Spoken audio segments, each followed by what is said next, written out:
Madam Clerk, do you have anybody signed up for unscheduled public comment? Okay, all right, okay. Okay, with that being said, we'll go ahead and call our meeting to order at this time. I'd like to offer an invocation. Most gracious Heavenly Father, we thank you for allowing us to come here to gather again today. Being able to do so is a great privilege. And for that, we give you thanks to be able to come together and share our ideas, our thoughts, the things we agree on and the things we disagree on. That's what makes our country so great. And it's also great that we can come together and be able to speak our minds and be ourselves amongst the group. And for that, we give you thanks. We thank you for the day that you bestowed upon us, the gifts that you give us so generously, the mercy that you have upon us, which we do not deserve. We ask for you to continue to be merciful upon us. Forgive us of our sins. Help us, guide us, direct us, teach us to follow in your ways. We ask these things in your name. Amen. Amen.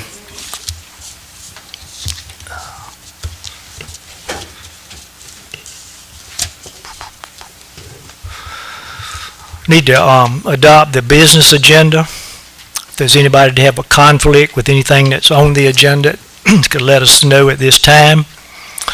If there's not, after you have reviewed the items on the agenda tonight, I'd need for one council member to make a motion to approve.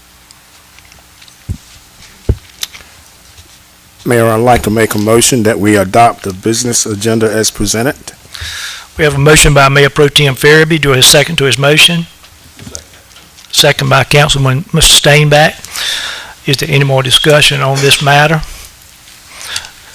If there is not, all in favor signify by aye. Aye. And all opposed, no.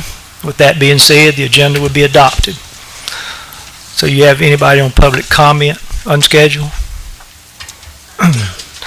Well, I didn't sign up, but I would like to make a comment to the public and to the city council and to anybody that's listening. Today's not today, but next Tuesday, since we won't be in a meeting until 2 weeks from Tuesday, Lauren will be celebrating her 38th birthday, and she told me that she wanted to let everybody here know that even though the clerk did not have it on the calendar when the calendar came out this month, that she wanted everybody to know that it was her birthday. So if it's okay, I'd like for us to give her a round of applause.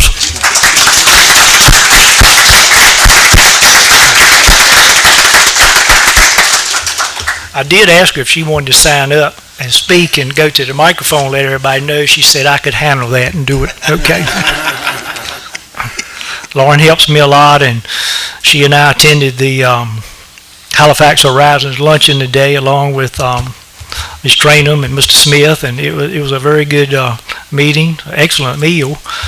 And she just goes with me, and she went over to the school a couple of weeks ago, and at the John Armstrong Chandler program, and the lady at school asked her, was I her brother, which made me feel really young. So anyway, that being said, we'll move on if we don't have anybody else on unscheduled. Item 4 is the approval of city council minutes. We have May 16th and May the 22nd, a regular and a special meeting. We need a motion to approve those. Mayor, I'd like to make a motion to approve the May 16, 2023 regular council meeting and May 22nd, 2023 special city council meeting minutes as drafted. All right, we have a motion by Councilwoman Bryant. Is second to her motion? Second. Second by Mr. Farabee. Any more discussion on the matter? There is none. All in favor signify by saying aye. Aye. All opposed, no. The minutes will be approved as they are presented. Item 5 is committee appointments. I call on the city clerk, Ms. Story. It's a position for the appointment on the Canal Museum Advisory Board.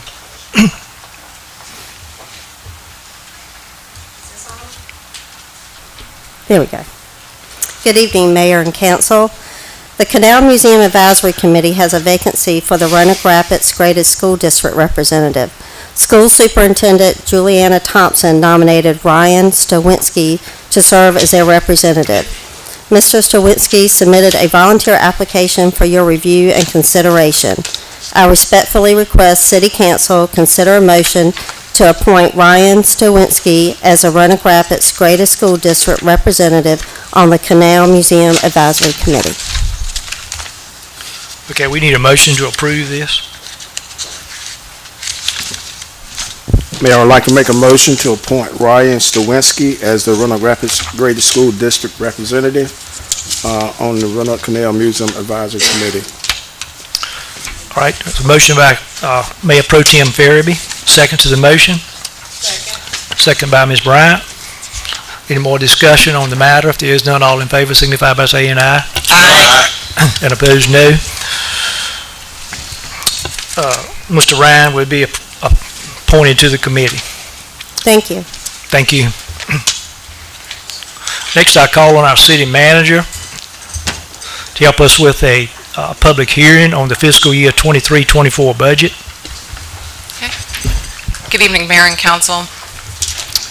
Tonight, the purpose of tonight's meeting, or not just the meeting, but the agenda item here is consideration by the public of the proposed or recommended budget for the upcoming fiscal year 2023 to 2024. In accordance with the state law, that the government should have a proposed budget approved by June 30th prior to the start of the July 1 fiscal year that ends June 30th of 2024. The minimum requirement is that the public hearing be held, any comments received, and then any proposed changes that would result would need to be balanced within the budget, either through additional revenues or offsetting with other expenditures to make things work.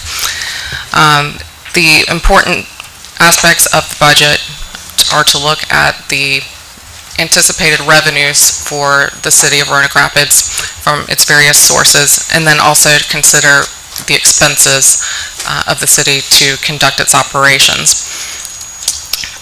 Our staff operate at a pretty full level right now across most departments as far as the services that the city offers. So the city has maintained the level of services that are currently provided for several years now without making any cuts. The proposed budget includes funding for all positions that are currently funded, and taking into account with vacancies and so forth, but the vacancies are funded with hopes for recruitment and retention of employees. The proposed budget totals $17,653,726, which is about a 3.9% increase over the current fiscal year budget that we're operating in right now. This is a fairly modest increase, taking into account the increases in prices and things, but this is a very modest budget as far as any, I guess, things are at very minimum levels to ensure that we can still continue to provide services. So basically, like any additional extra things, extra projects and things are not proposed in here, but this is mostly for general operations. So this was created using several different revenue sources as well that we have taken a look at and estimated revenues for as well. During the budget message, we talked about some comparisons of the proposed and the existing budgets. This proposed budget is a lot like this current fiscal year, except for the majority of the cuts have been made so that we can recommend a 5% cost of living adjustment for employees and maintain current service levels and staffing levels as well. So it is, as far as operational wise, continuing to provide services. We do continue to ask employees to do more with less all the time, and we have a lot of creative employees and those who give as well. So the proposed budget has been generated here with input from the city department leaders, with city staff. It takes into account looking out for our personnel. That was our primary, like a priority in the development of this budget, to focus on the human resources aspect for retention of employees and also for recruitment purposes too. So the total budget for revenues and expenditures, again, is $17,653,726. If we want to go into anticipated revenues, our greatest sources primarily come from ad valorem taxes, and that increase in taxes received has incrementally grown over the last few years. So there have been some increases in that, but it still represents slow growth in the community, but a little bit nonetheless. And the proposed budget includes or maintains the current property tax rate and no increase. The proposed budget is balanced using an allocation of only $244,238 from the fund balance to help create the balanced budget for this. This is a very small amount compared to several prior years as well. Our other large sources of funding outside of ad valorem taxes, we receive from solid waste fees, other state fees as well, and other state taxes, sales tax revenues, and then also like Powell bill allocations and other directed aid. Some of our state aids are dependent on spending habits or purchases, and some are based upon population as well. And so one of the things that Roanoke Rapids has continued over time to exhibit is a declining population over time rather than a growing population. And so the funding sources that are directed towards population, we've seen some decreases based on that population, but it's slow and steady. It's steady at this point. So it just shows the need to improve the city service, improve the city, and try to maintain the current population based on jobs and places to live and the availability of resources. So we look into the proposed budget, we can look at it into a few different categories. As far as general government and administration, look to the police department, fire, public works, parks and recreation, planning and development. And overall, the proposed budget and the percentage allocations are very similar across multiple years as well, with the current proposal with the general government accounting for about 24%, public works 26%, parks and rec 11%, fire department 14%, planning 4%, and the police department 21% of the overall general fund budget.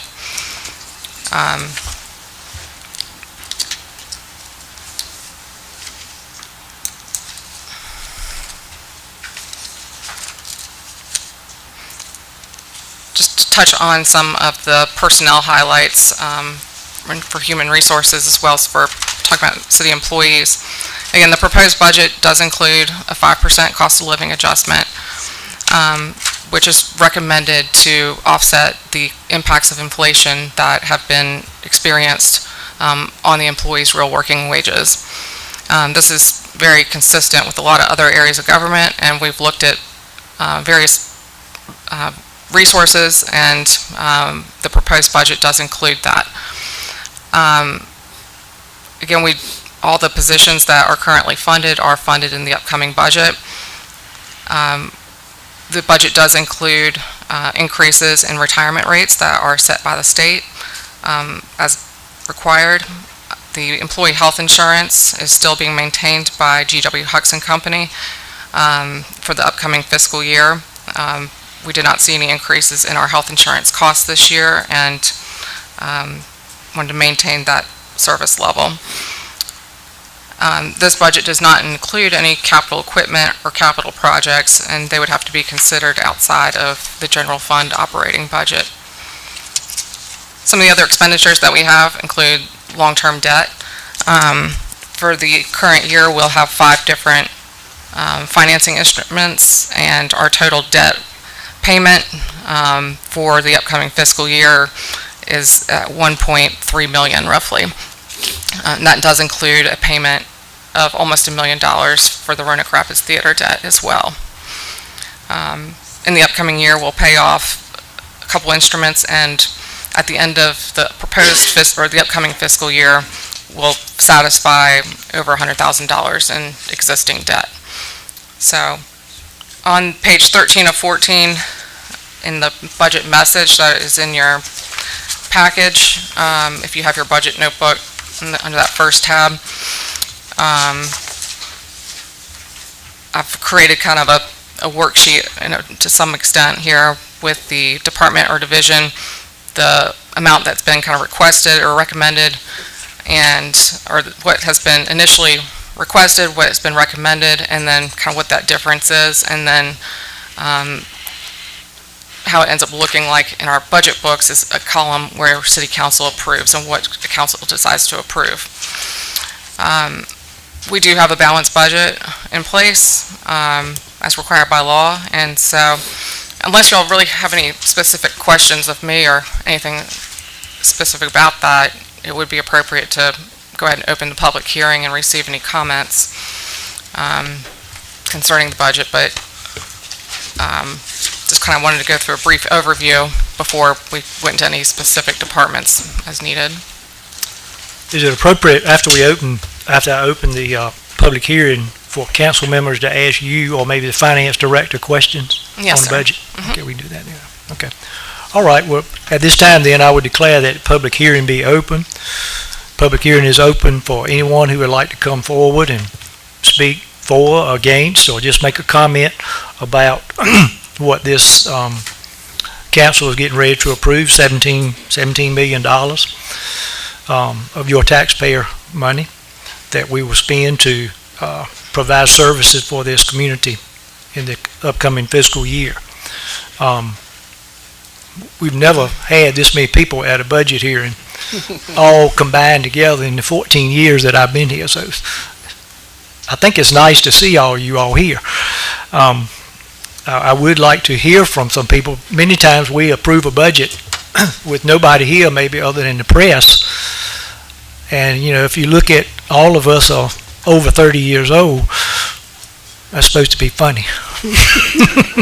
But anyway, we sometimes may not think like other people may think that things that we need to be doing in our community. So that's the way we learn, and that's the way we get ideas about things that individuals may want us to spend their tax money for, or things that they may not want us to spend it for. So with that being said, the public hearing is open. If you'd like to speak, we ask that you just come up, state your name, where you live, and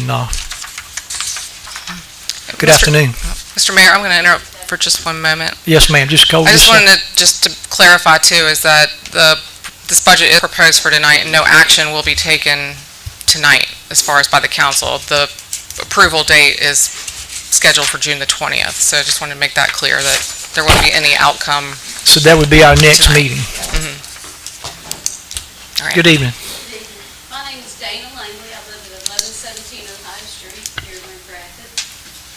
I'm just kind of concerned because I want to know what can be done for our police officers that are leaving because they can make more money in Halifax County or Nash County or other counties. But they're not making that money here to keep our guys.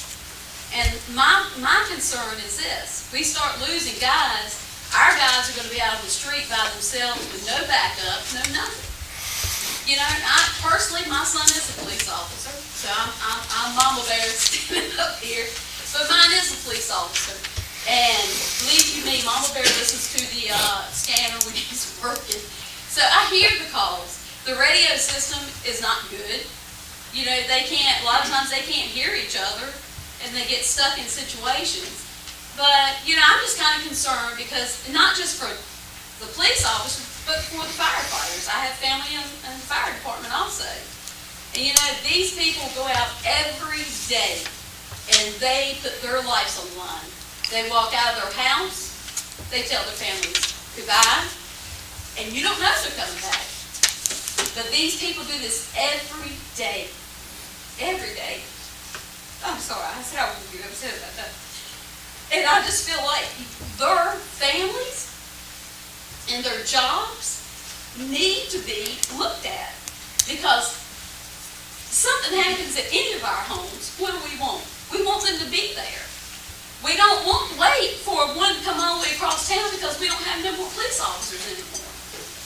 You know, firefighters, you know, we're losing firefighters. And we don't want our house catch on fire, and then all of a sudden, we can get no firefighters. They're fighting another fire somewhere. You know, so I'm not here to be ugly, but I just want y'all to know, you know, I just feel like this needs to be done to keep the guys we have and give them more pay. So, you know, we can serve our community like we need to serve our community. I've lived here all my life. I'm also representing Given Insurance right now because, you know, we, the people, are a comfort to know that our guys are here. And if someone breaks into our business or robs us, we've got those guys to come help. We don't have to wait for them to come from way over Bowling Road or whatever to get to us. So I just want to make that known. I think on behalf of the council, we appreciate your comments very much. I can assure you that those things have been looked at, and you know we're trying to address that some in the budget. It's a difficult task, and tonight is not the night that we will solve that problem.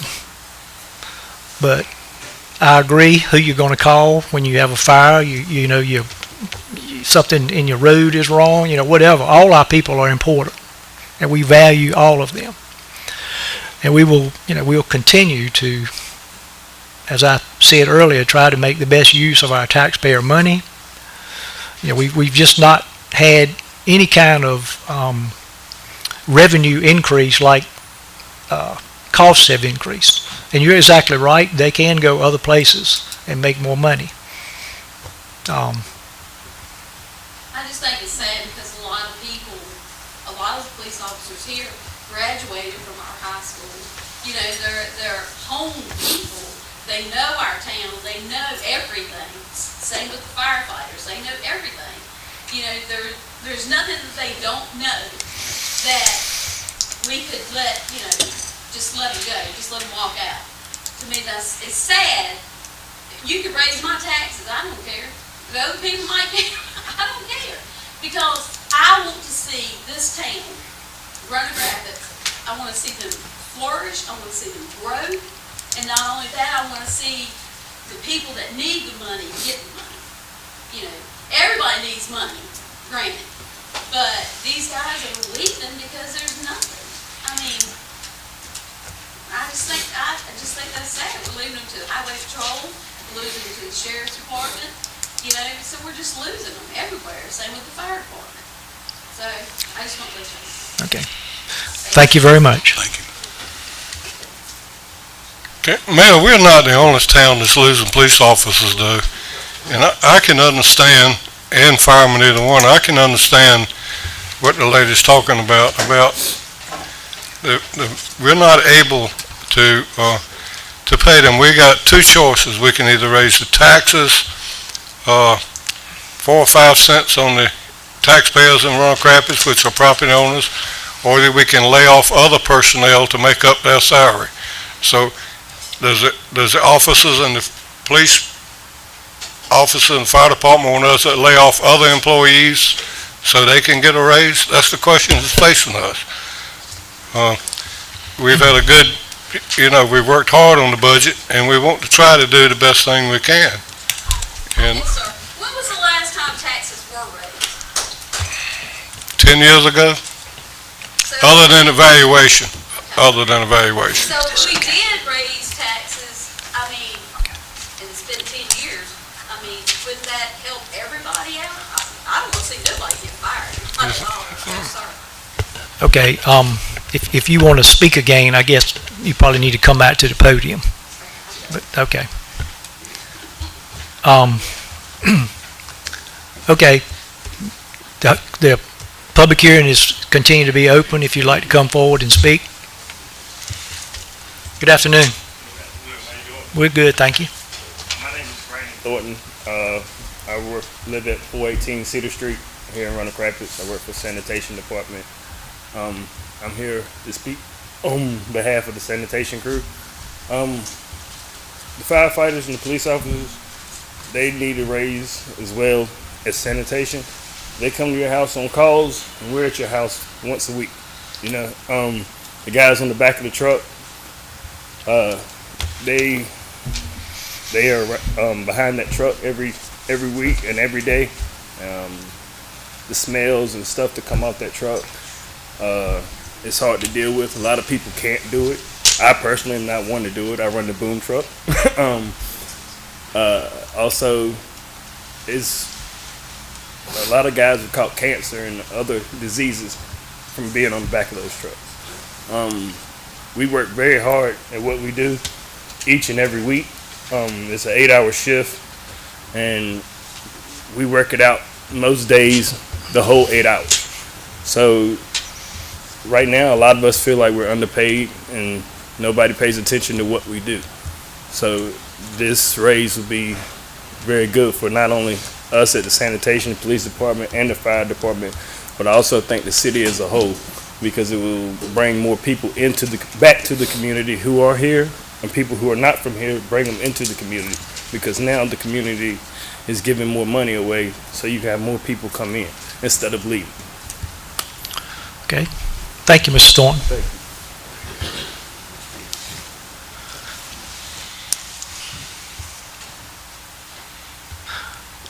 We don't want anybody to feel like, you can come on forward, anybody to feel like that, you can come on, I'm just making a comment.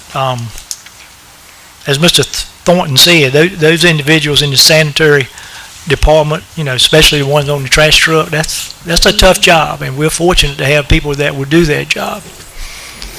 So I know you don't get much appreciation, but we do appreciate it very much, because if you think that trash pickup is not important, you go and miss a turn or two and it doesn't get picked up. It gets real important real fast.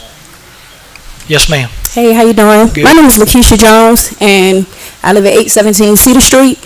Some of you may know me, some of you not, but I'm senior equipment operator for Public Works.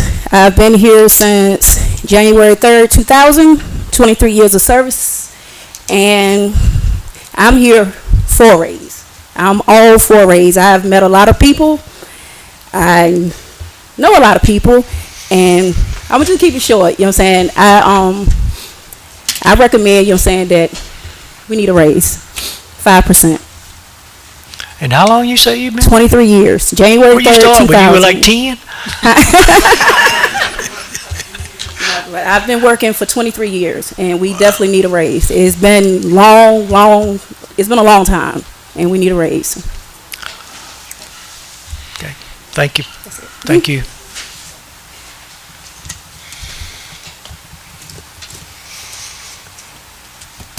We got a lot of people out there. The podium is open. I appreciate all the city workers for coming tonight. We do. Is there anyone else that would like to speak tonight?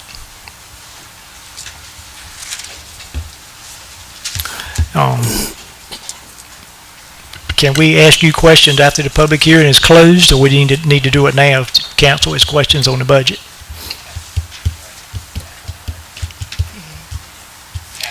Okay. After. I believe after would be appropriate. If Okay. there's no more public comments, you can go ahead and If close there the are no more public comments at this time, I would move that the public hearing be closed. Okay. Anybody from the council have questions of the city manager or the finance director about the budget? Mayor, Go ahead. No, go ahead. I have a comment as well as a question for the city manager. And as I look out and about, I know most of the employees, a lot of the employees in the meeting. My question is, are we proposing still that we give a holiday bonus in this budget? Yes, sir. The holiday bonus that has been offered by the city, at least as long as I've been here, has been $250 at Christmas. The Christmas bonus, which can be any value that's set by council in a budget, but traditionally we've used $250. And then longevity as well is included in that, those who qualify under the longevity plan. And I have a series of questions, if I may. The benefits that we have they actually increased, and are they included in this budget? The benefits that our employees actually receive? The cost of them? The cost? The costs are included in the proposed budget. All things are included in there based on the coverages. And that's to include a longevity as well? Yes, all of those are funded in the budget. Are we still considering a 401k match? Yes, that is funded in the proposed budget, up to 3%. The city council's match is up to 3% of the employee's contribution, except for with law enforcement personnel, it's a mandatory 5% by the city, no matter what the contribution is by the employee. Though we indicated we haven't given an increase or a raise in 10 years, whether we call it a raise or whether we call it money, did we give a $3,000 bonus a year or two ago? There was a $3,000 salary increase. Salary increase for all the employees. Was that, even though we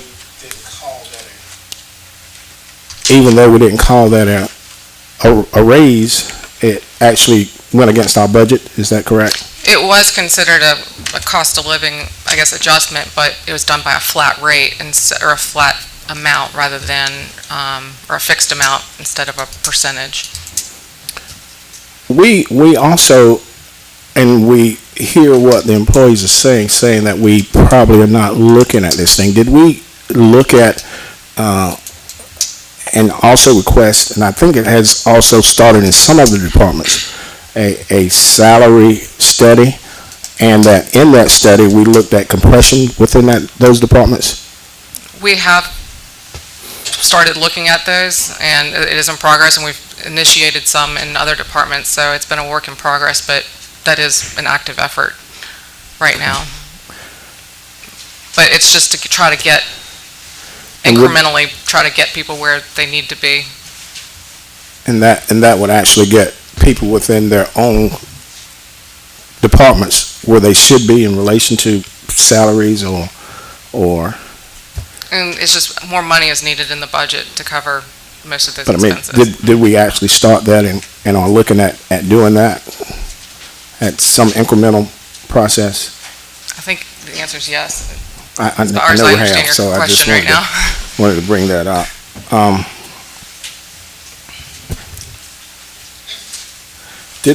In looking at the budget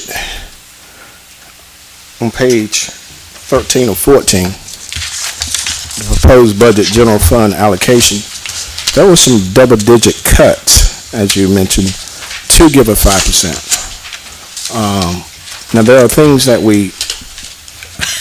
I guess that we look at and say, we don't need to do these anymore so that we can give the 5%. Is that what I heard earlier? Right. What page are you on? I see page 13 in your general fund, page 13 or 14. In the table here? In the table? In the message? That was an 11% decrease in the street, and I hear potholes all the time. I'm just using that for an example. There was an 11% decrease in the funds for this year. Child and Rec, there was a 33% decrease in dollars that we allocate there. Community Center, there was a 54% decrease in allocation. So I guess we're offsetting those to give the 5%. Is that correct? No, sir. Let me correct you just a little bit here, or clarify this. That column, department requested, that was basically what the departments were asking for, and as part of their wish list. That was what their initial requests were going into this.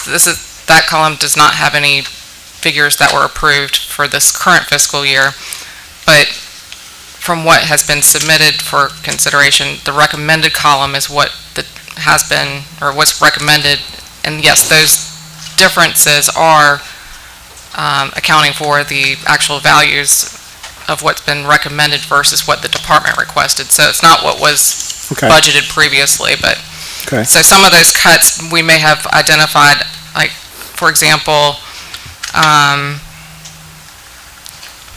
Challenger Recreation, it shows on there 105,022, and then the recommended 65,150, and so that's like a 38% reduction or cut. But that's because we found a way to fund the repair that was thought we could do it. We went ahead and got it taken care of right now instead of in the next budget. I'm fine with all of that. If I may, Mayor, I'm almost finished here. I know that we have looked at those departments that were just spoken of by Ms. Langley, I believe, in particular those departments, some of those departments that we not was looking at trying to get those in some sort of line. Is that correct? Police, fire. Of course, we looked at all of them, and we'd like to see all of them get in line, I know, because we don't think there's one, even though it's more dangerous and we have other things to look at, we think that every single job in this city is very important. So I think we need to look at all those. And I know Ms. Langley didn't, and she mentioned that didn't want to say that police should be looked at and others shouldn't. She mentioned all the others as well. But again, I think if we look at everything as a whole, we would probably be and look at and go back, and I want to stress this real good, because this is something that I know that we brought up, the salary study, looking at the starting salary and the compression. I think, and I've talked to a couple, feel that when a person comes in and they're making a certain dollar value, and a person's been there for 10 years, and the person that comes in and make just about what they make, that is to me that's a deterrent more so than anything else. And that, if I was working in that, it would cause me to leave quicker than anything else, because I would have loyalty to the town.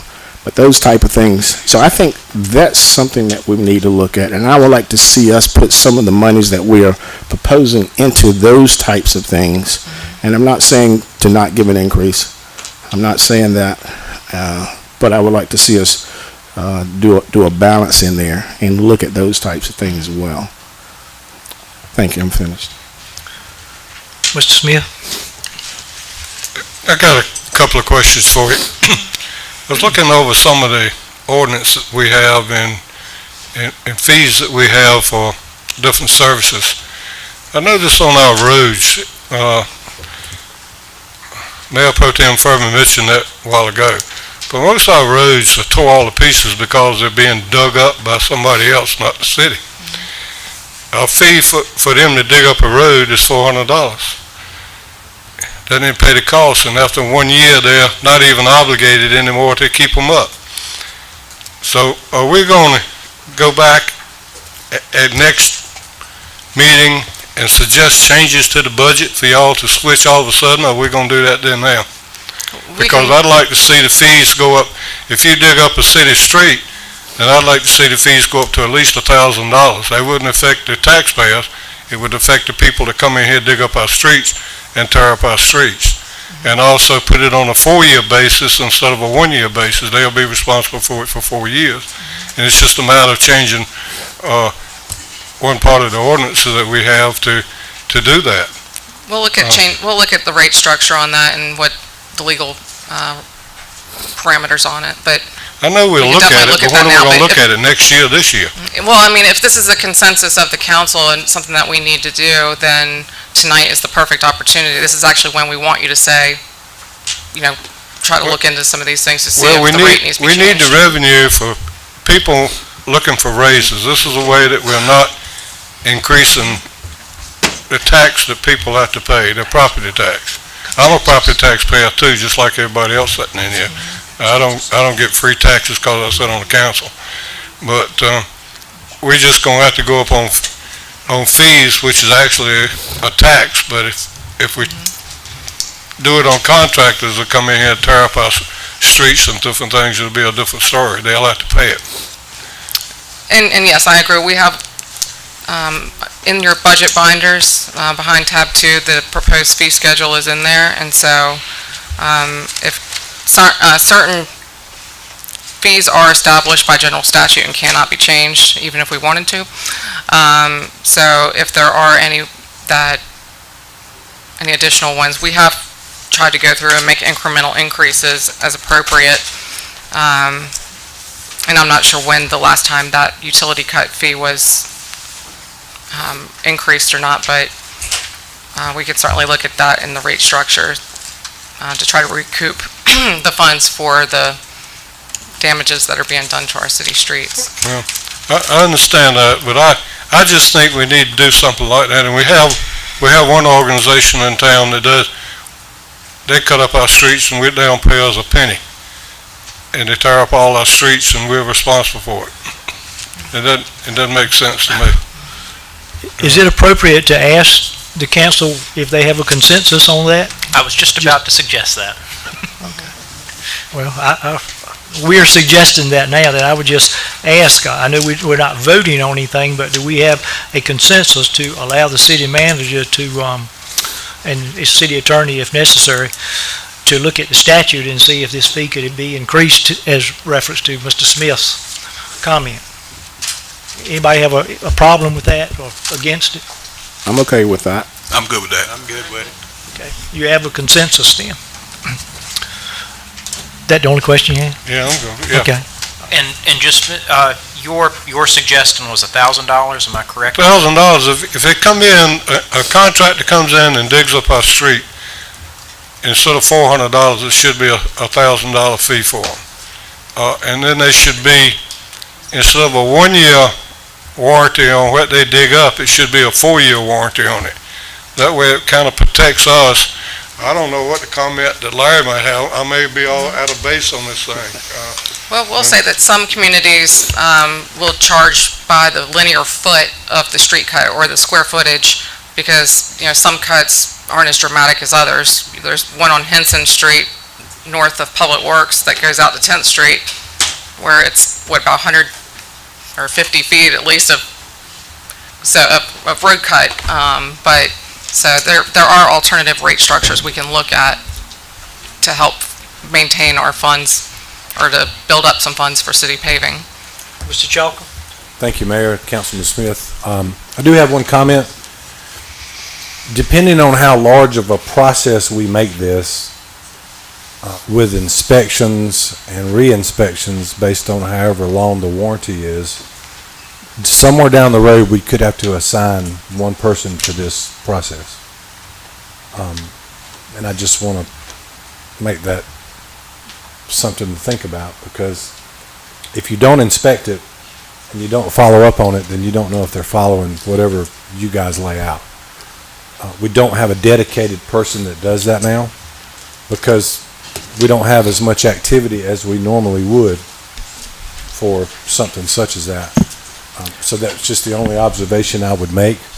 I do think whatever, as you recommended, whatever price we assign to it, we for sure need more than 1 year warranty. So thank you for noticing that, and that's the only comments I would have. All right, now I got a question for you, since you brought up we need to assign one person. Don't we have supervisors that ride the street that can look at these things when they go out? They ride the streets every day. We do, Councilman, but they're looking at a lot of things, and you need to assign somebody the specific responsibility depending on the size of this program. So today we could do it very well, but if we were to start taking in hundreds of permits for thousands of dollars, we want to make sure we get that right, because that's real dollars. So just want to make that observation. Well, in addition to that, then I'm sure that city manager and Larry and group will put something together and bring something back to us. And if it ended up being more than that, I don't have a problem in saying, hey, let it be what it is. But at the same time, I do agree with you that a minimum at this point should be $1,000. Well, and I'll put it this way, the street cut fees right now, we really don't collect that much. It's not a significant source of revenue. So we can look at, various fee structure options, but so the input is helpful. One other thing I just wanted to kind of add on here too is we've been talking about like raises or things like that, but the 5% that's been recommended is a cost of living adjustment, primarily because the cost of everything has gone up significantly for all persons, regardless of how much they make. Trips to the grocery store statistically are 7.5% higher in price than they were 6 months ago. And we're behind on as far as that. And so that 5% cost of living adjustment that is proposed in here is to help that with the increased recurring expenses that employees experience over time. Because, like I mentioned before, creatures of habit buy a lot of the same things at the grocery store. And I've compared receipts and all that, of what I typically buy, and everything's gone up, and it impacts everyone. And so this budget means a lot to everyone in this room. For folks who are here, you're here for one reason or another, and a lot of it has to do with a budgeting decision that is made by the city council with staff input and being able to make informed decisions. And so while we may not always have a lot of citizen groups show up, I do want to say I appreciate the attendance from the city employees and your attention to this budget process. I've only been with the city I'm in my 12th year, I guess, now, but I've never seen this many people that interested in a budget before. And I think that when you start getting that participation and that interest in it, it shows that people really do care about what we do. They care about the work that they do for the community. It's not for private gain or anything like that. Public service is nowhere to make money, but you do it because you care, and it makes you feel good for doing things for people, and it just comes as a passion and not a duty. And so I just want to say thank you all. We know we constantly are asking you to do more with less and to hang in there, but I just wanted to take an opportunity to just let you know that we appreciate what you do. Keep going. Someone was having a bad day the other day, and I said, Well, we can't all be the trash truck driver. So, because everyone gets excited to wave it, you know, it was like, we were talking about kids and them being happy, and I was like, kids love to see the trash truck drivers, so especially Miss Keisha. So, but we all are working together as a team to try to provide what's best for the community. And I see this as a display of teamwork as well. So thank you, and we appreciate your consideration, and I'll take any additional questions as we have them. If I may, and I guess I would like to, and I know we've talked at different meetings about it, and I'm sure that someone is thinking about that even on council, that there is a mix of what we do. And I'm gonna look at it in the meeting here, and I'm not trying to put anybody on the spot. I just know Keisha because she comes by my house every Monday. And I know that a 5% increase for Keisha, and I'm gonna pick on Larry, wouldn't be the same as Larry. I know that a 5% increase for one of John's person wouldn't, and John, I'm gonna put you on the spot, wouldn't be the same as John. So when we say 5%, sometimes it's not all equity in my mind. I would like to see us come up with some kind of balance because you know, those, again, not taking it, and I don't want to. I think Keisha is doing just as good a job as Larry is doing, and that 5% doesn't mean the same thing for Keisha as Larry, or for that person in John. So it needs to be a balance in there, and we talked about that balance at an earlier meeting, in the earlier meetings, and I would certainly like to see us do something in that balance to make it more equitable for those employees as well as other employees. Now, those at the top, I've been at the top. I'm retired now, so I don't have to worry about that. But at the same time, I was where you are. But I took hits, if you want to call it a hit, for my employees. In other words, there were times that we had to take cuts. Our cuts were bigger than our employees' cuts. You know, and we're not talking about cutting. We're talking about increase, and we wanted to be equitable there. So again, I think if we come up with some type of balance, that would probably, in my mind, be more equitable than across the board for those that are not. Now, I'm just going to use the $30,000. I don't know where they are, what the average salary is for the majority, for the median person. We probably got more people in the 30 to 50,000 than we got in the 50 above. I kind of know that without even looking. So the 5% for the 30,000 would be what, about $1,500? The 5% for the 60,000 would be 3,000, or double. So 5% is not equitable in my mind. So something that would make it more equitable would be a mix that we talked about. So that's kind of where I am with that, and I'm going to back out of conversation at this point. Okay, Mr. Steinbach, Mr. Daughtry, either one of you got any questions for the city manager? What percentage of the total budget that we spend each year goes to salaries, insurance, what we put in there, retirement, all that kind of stuff?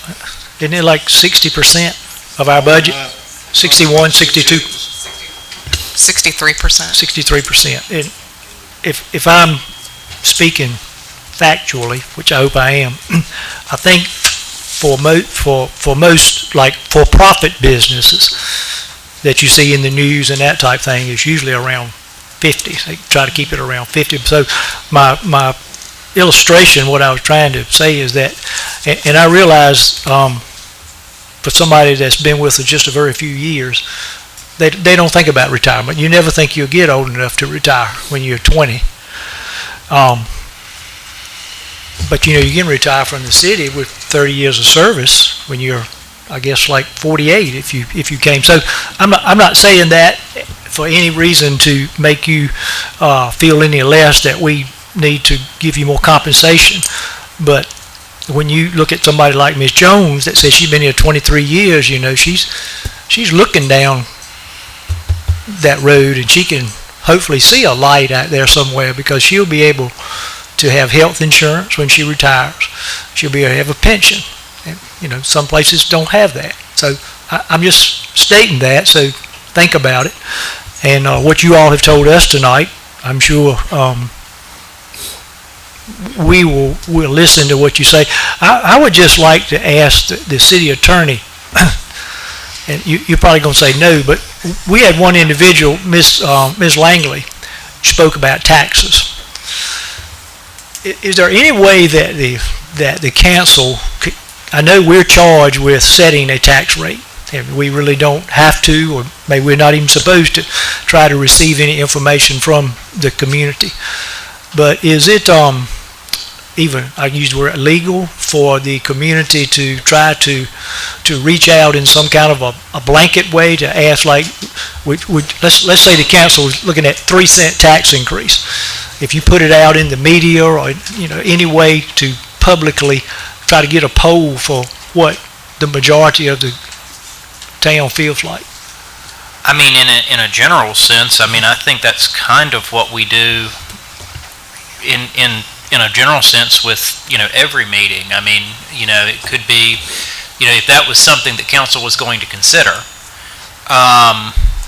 you know, the possibility of a tax increase, I think, you know, it would need to be something where council says that that's what we're going to do, and, you know, council could even decide to do a public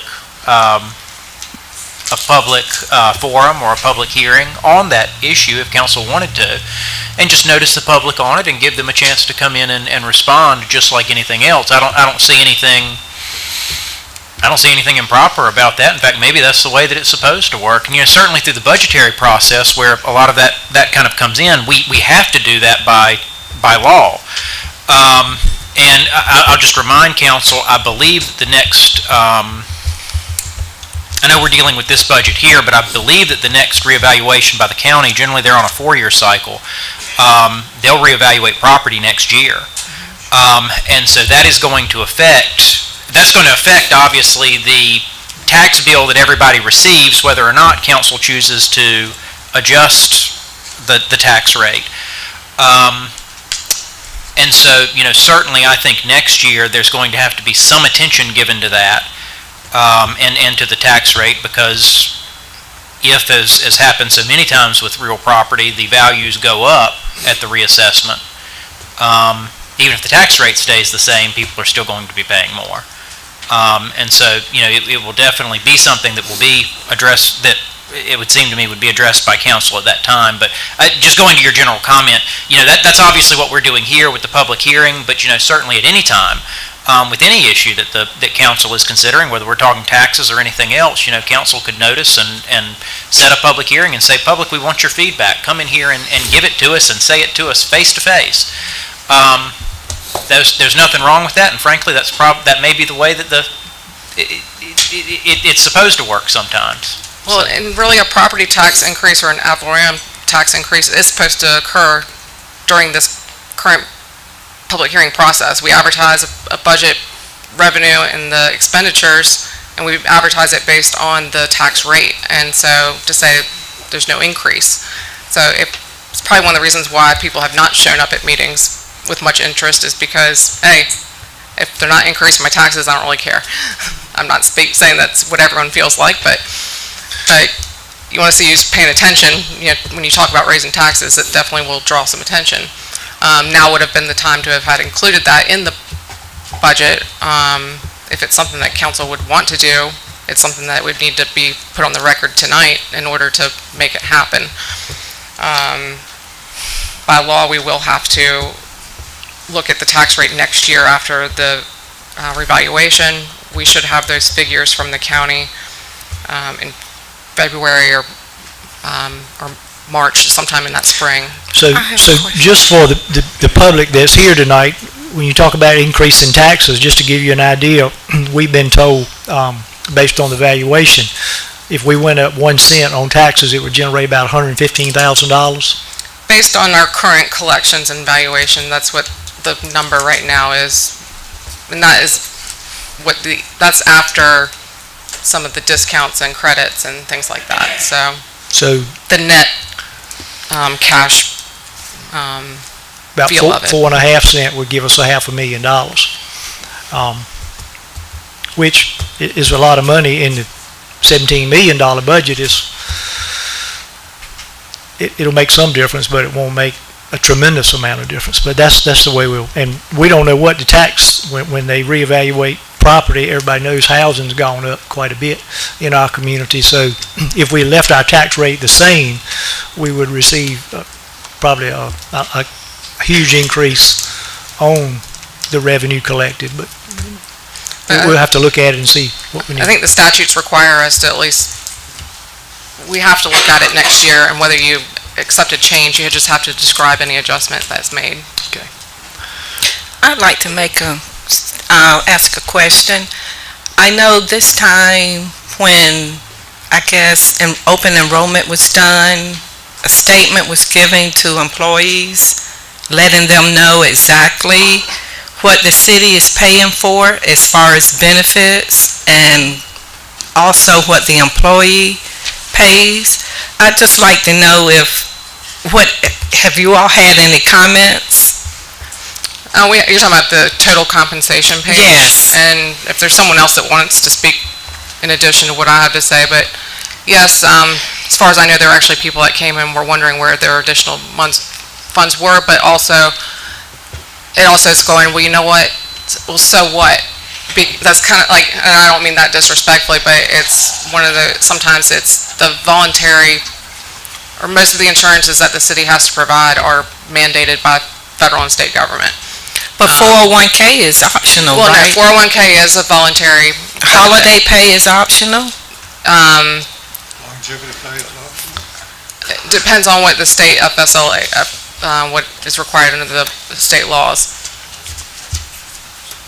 The only optional, for the optional benefits that the council provides are the holiday bonuses, Christmas bonus, longevity, and the 3% 401k match. 401k match. The majority of the insurance. Council We have to pays. offer the insurance, but we don't have to pay.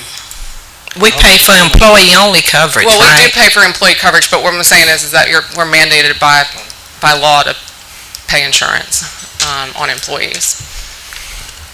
Mayor, let's just ensure the employees that are here tonight that the city manager set up a budget, and things are in the budget, and as it stands right now, I don't know I'm pretty sure the budget will probably be approved. I'm not sure. But also for y'all's information, in the last 13 years, the city council has not increased their pay 1 cent. Matter of fact, they cut it 3%. So, and we don't want to have to increase our money so y'all can't have anything. Everything needs to go to the employees because y'all are the one that keeps the city going, and I appreciate what y'all do for the city. Every employee that we have, Public Works, Police Department, Recreation, and if it wasn't for y'all, then the city wouldn't operate. And I know Public Works, I know how much Public Works gets out there and works, because I see them every day doing something on a road, or picking up trash, picking up leaves, picking up limbs, and doing stuff like that. So these people work for what little bit of money they get. So I appreciate everything everybody does, and right now we're working on the budget and getting ready to approve a budget next meeting, as far as I know. I hope the employees don't feel that I don't appreciate what they do, because I do. I appreciate all employees, and that's where I am, and I like the equity. So I kind of think a mix, and you guys are probably saying, what's a mix? And that's bonus plus a salary increase of some sort would be more appropriate for those to get everybody in line. I know the upper lines won't agree to that, because it's different. But again,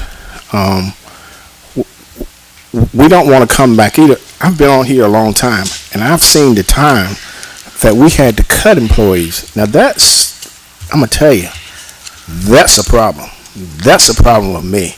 And we never want to go and say, okay, yeah, let's do this, and then have to come back later and say, yeah, let's do this, but you got to cut your employee here and cut your employee there.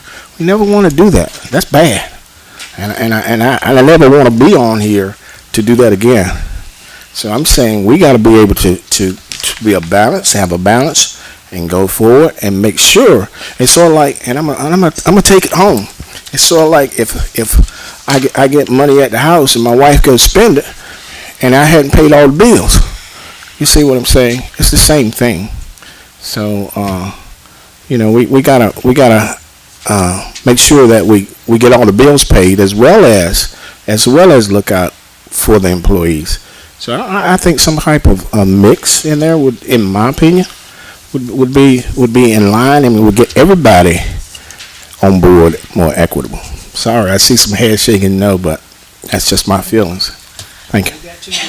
Before we come back and approve the budget, so if council members or individuals have concerns, you got 2 weeks to make them continue to be heard.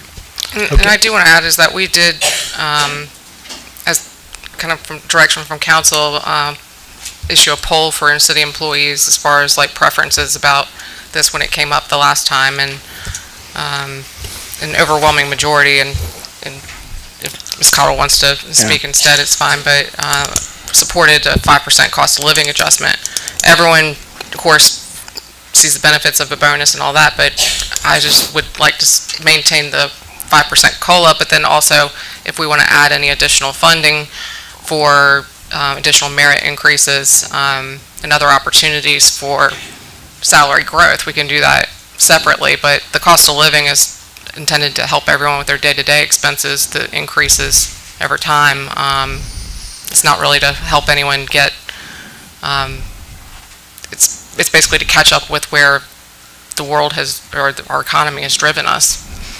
I think if we had the salary survey, we would be able to see that more clearly.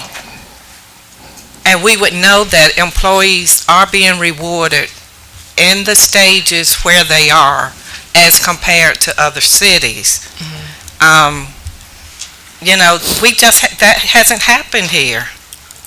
And we're just making decisions saying, okay, well, we're going to give I've only been here 4 years, and I think something has been given every year since I've been on council.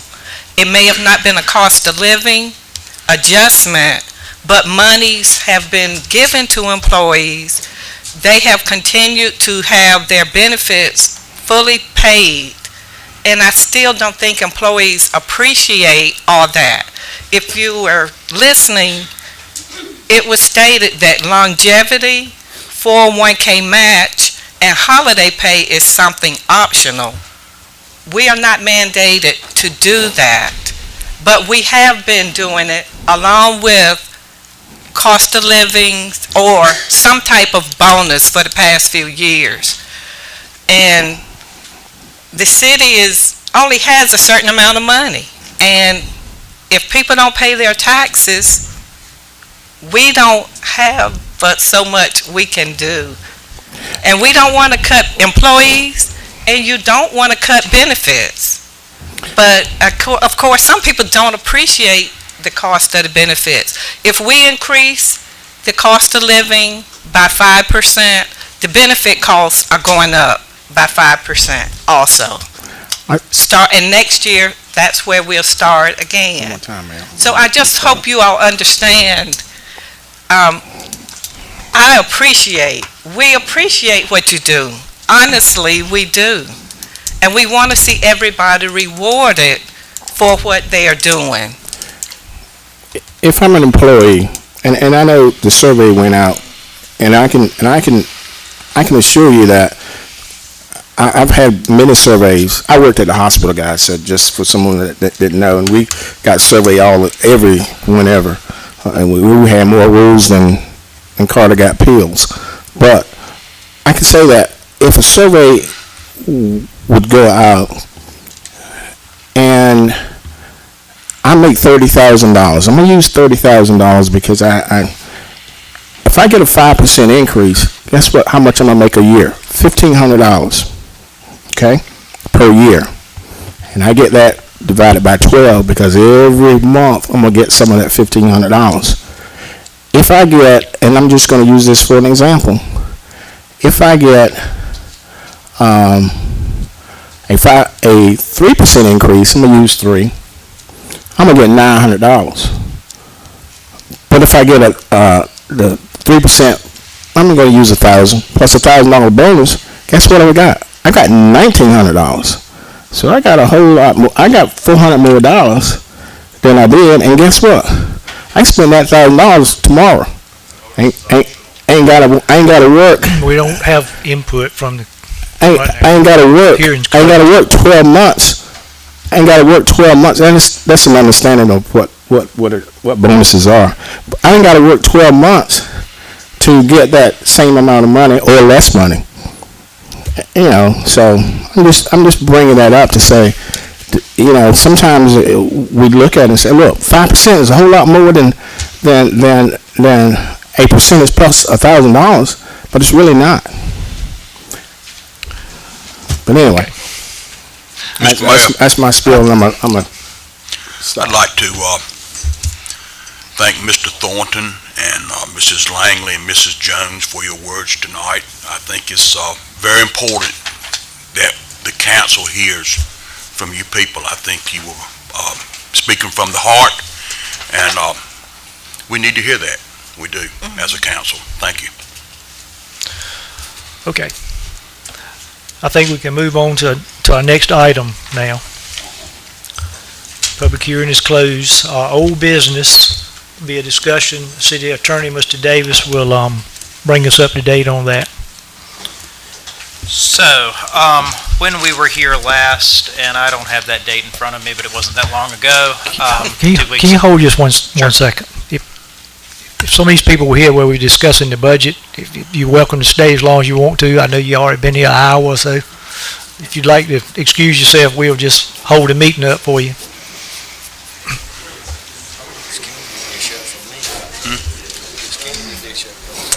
You ain't kidding.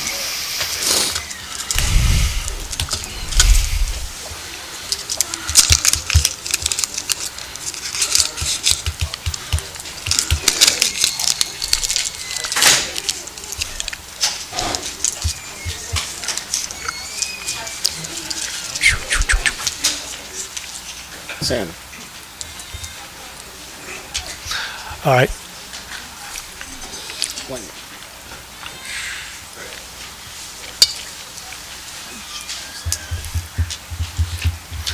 Okay, thank you, Mr. Davis. No problem. So, last time we were here on May 22nd, at the called meeting, council agreed to accept an offer from the Victor Enterprises for $1.75 million for the purchase of the Roanoke Rapids Theater. Under General Statute 160A-269, the procedure that's set out there, and cancel the public auction with Gov Deals that was at that time scheduled. And so what that did when council accepted that by statute, the offeror, the party that offered that that agreement or that price, the Victor Enterprises, was under an obligation to deposit a certain amount with the city, so that the city could begin its process of advertising the accepted bid for upset bid periods to comply with the statutes related to competitive bidding. That has not been done as of today. Over the past 10 days, 2 weeks, roughly 2 weeks, I guess, a little more, I have had several discussions both with Victor Freeman, who is in charge of that group, and with his attorney,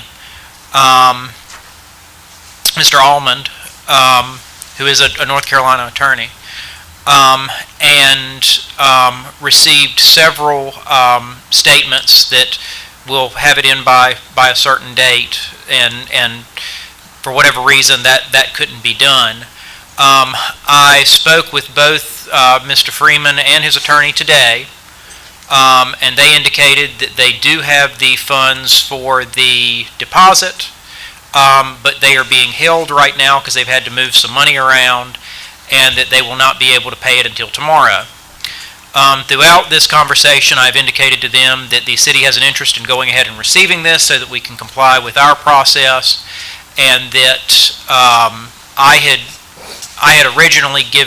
originally suggested to them, I'll say that it be done by Tuesday of last week. That didn't happen, and so then and then I said, well, and I have made it clear to them that, well, we have a council meeting that is scheduled for today. I'm going to update council, and that council could possibly take some action on that and the failure to comply with the deposit. And I believe that they understand that is the case.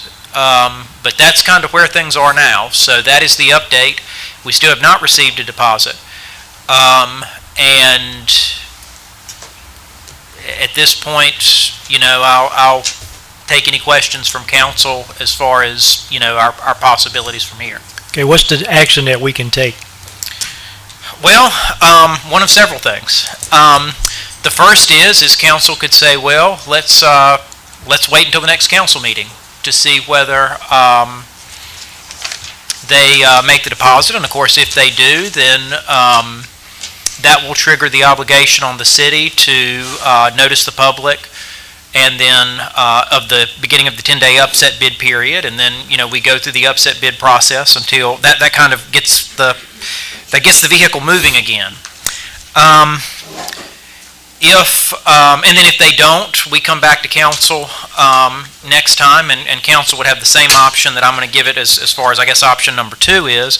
Council could consider today or at the next council meeting, if the deposit isn't paid, could consider to rescind the acceptance of their offer to purchase. If council were to choose to do that, we would need a motion to rescind the previous acceptance that was accepted by council last time. The third, and so that, I think that's kind of the gateway. Okay, so let's go ahead and get that out of the way. So I think the first thing is there needs to be if council is going to take some action tonight, there needs to be a decision. Do we continue where we are and in effect table it, see what happens between now and the next council meeting, or does council consider rescinding the acceptance of the offer to purchase at this time? If council were to do that, then I think the question, and so let's kind of assume for a second that council does do that, whether it's at this meeting or whether it's at the one 2 weeks from now. If council chooses to do that, then I think unless council decides that it wants to continue to hold on to the theater and stop accepting offers to purchase, I don't think that's the case. Then council has an option. You can choose to put it back up for auction, in which case we would have another 30-day notice period of the auction. We wouldn't necessarily have to have the auction open for 30 days, but there would have to be a 30-day notice period before that auction could be opened. Okay. Council also has, and hand-delivered to me as before I walked in here today, and there has been some discussion with city personnel in the lead up to this, chiefly me, an offer from Wellman and White, who represent the same. I think that there may be some change in the makeup of the group of buyers that have made this offer, but this is essentially the same offer that was on the table tendered by Mr. White on behalf of on behalf of a group at the special call meeting last time. And so that offer has been retendered. I understand that they have and that offer is for $1.5 million. I understand from speaking with Mr. White that he currently has in his trust account the initial deposit if council were to choose to accept that tonight. And so I know there's going to be a question coming up. Okay, let's say we go down that road. What happens? From a practical standpoint, what would happen is if the council went down that road, council, of course, with the gateway, the gate that you have to go through is rescind the offer to Freeman Enterprises. And then if you choose to accept this agreement, what would happen in a practical sense is Mr. White would come by and deposit the deposit amount tomorrow. Then city council then the city government would give notice of the beginning of the upset bid period, and receive any upset bid periods at the end of that 10-day process, just like we talked about before. At the end of the 10-day upset bid process, all bids that have been received are opened, and of course those bids are sealed, and they have to come with the deposit. So it's not going to be a situation when you get into that upset bid process where you can make a bid and then deposit it later. You have to tender that bid with that deposit. And so at the end of those 10 days, those sealed bids are opened. They're reviewed by the city clerk, and the highest qualifying bid is accepted by the clerk. And then that starts another process again where there's another notice that goes out of a new 10-day upset bid period. Sealed bids are accepted with deposits. Again, you go through that process until you get until there are no more, until you go through that upset bid process and there are no more qualifying bids received. At that point, we come back at whatever the next meeting is, and council will have an up or down vote on whether you accept that agreement. Or you accept that, and it's either you accept the highest or you reject all bids, as we discussed before. So that is I know that's a lot of kind of moving parts to that, and if anybody needs me to go back through that, I'll be glad to. I'm not sure how well it was articulated in the different pieces, but that's kind of where we are. So we do have this offer of 1.5 has been retendered. Mr. Freeman hasn't paid the deposit, but says that he can have it to us tomorrow on his $1.75 million. That's kind of where we are. All right, my question to you is, did Mr. Freeman tell you he was going to have your deposit to you by the 30th of the month? I was told that I would have it last week, yes. Okay, and the 31st? I was told, yes. Okay.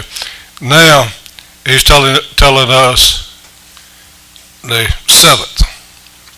Tomorrow. And so, if we agree to certain terms like that, then if he doesn't pay tomorrow, then we can't do anything at all for 2 weeks. We got to sit here for 2 weeks. Unless you did a special call meeting. That would be the only other way to. Well, the last time we had a special call meeting, I'm still not satisfied with that one, so I'm not getting into that, okay? Council would have to take action. There wouldn't be, it's not a situation where tonight council could say, all right, we'll give him until tomorrow morning at 12 p.m., or this contingency will take place, we'll roll back and we'll accept the 1.5, or we'll do something else. It can't be that kind of complex. It really is. If you're going to give him more time, my advice would be to say, well, we'll give you time to do it. And practically what will happen is council can't rescind that offer until council meets again. So unless council does a special call meeting, from a practical standpoint, you're going to be waiting until the next meeting to be able to rescind it. All right, if the deposit is not paid. Now, if the deposit is paid, then, that triggers that triggers the obligations on our side, on city government side, to go through the upset bid process. All right. My next question to you, since I voted against the resolution, yes, then I cannot make a motion to rescind that resolution according to Robert's Rules and Order. I think that's correct, yes. In fact, I know that's correct. I've done some research on Robert's rules in anticipation of that question. Let me ask you a question or and this is relating to the last meeting that we had. In that meeting, we did not give a specific time frame for him to pay that money. You did not. We did not, right? No. But so could we get sued if we say, okay, yeah, now that you blah blah blah, without giving him a specific time frame to say pay that money? No, for several reasons. The first reason, I think the most essential reason is that we didn't specify a timeline. I think if we specified a timeline and then we cut it short, that would be a different story. The bigger kind of principle, and I know that there was some discussion of this that was maybe had in the media as well, is looking at the case law with respect to the procedure that we're talking about now, which is the offer of a private sale of city property under 160A-269. The case law really the courts have taken the position that the whole purpose of this process is to make sure that the city gets the highest possible amount for city property. And that's what they're going to be looking at. And there's no way that you can do this without and I know council probably knows this, but I'm saying this mostly for the benefit of all the public that's here. And I haven't had a chance to say it, but I think it's great that everybody is here. And I know council has always said since I came on as city attorney in 2019, one of the first things that was communicated to me was that any discussions with respect to the Roanoke Rapids Theater need to happen in public session. And as long as I've been here, that's what we have done. Now, you may not believe that, but I'm telling you that. And so, going back, I know that one of the things with this process is there is no way that you can get around that competitive bidding process. And the reason that it exists like that through this 10-day upset bid period process is to make sure two things. Number one, that interested bidders have a fair opportunity to tender an offer and to have that accepted. And two, so that the city, the municipality, gets the most money for that asset as they can. And I know that there's been discussion about the theater, the value of the theater, and the amount of money that was spent to construct it, and its value today. And at the end of the day, what matters is the fair market value of an asset, not how much money you've sunk into it. That's sunk cost fallacy, which I think anybody that's had a intro to economics course probably understands, or I hope they do. But regardless of how much money has been spent on it, what matters at the end of the day is, and I'm going to come back to this process we're talking about, is how do we determine what the fair market value of this asset is today, here in 2023? Not how much it cost to build, not how much it would have cost back in 2019 or 2007 before the economic crash, but how much it cost here in 2023. And the way that's determined is through this competitive bidding process. Is we say, okay, what is the best price we can get for it? And I know that's probably a little bit different from what people are used to in their everyday lives when you go into a store and you see a piece of price you see a price that's set there on the loaf of bread by the store, and you either pay that price or you don't get bread. But that's the price that it's put out there as it is. With city assets, it's a little more speculative, and when you're dealing with public bodies, and so the kind of coming back to I guess what I was saying is the way you determine that is through this upset bid process, and it allows and so. To your specific question as far as the legal issues, and I said I would come back to it. I know that's been a long, circuitous journey to get there, but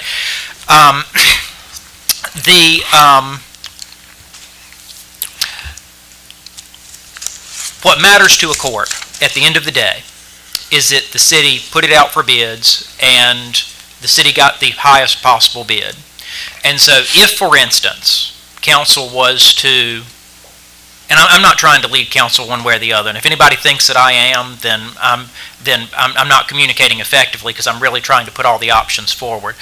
But if council were to rescind this item today and say, all right, we're going to go through a public auction, well then, if and I'm not saying that the Victor Enterprises had money problems before, but if there was an issue with coming up with this deposit and then they have it tomorrow or they have it later on, they can submit that at the public bid process, and that cuts the legs out from under them from a legal standpoint, as far as being able to say, well, I didn't get my opportunity.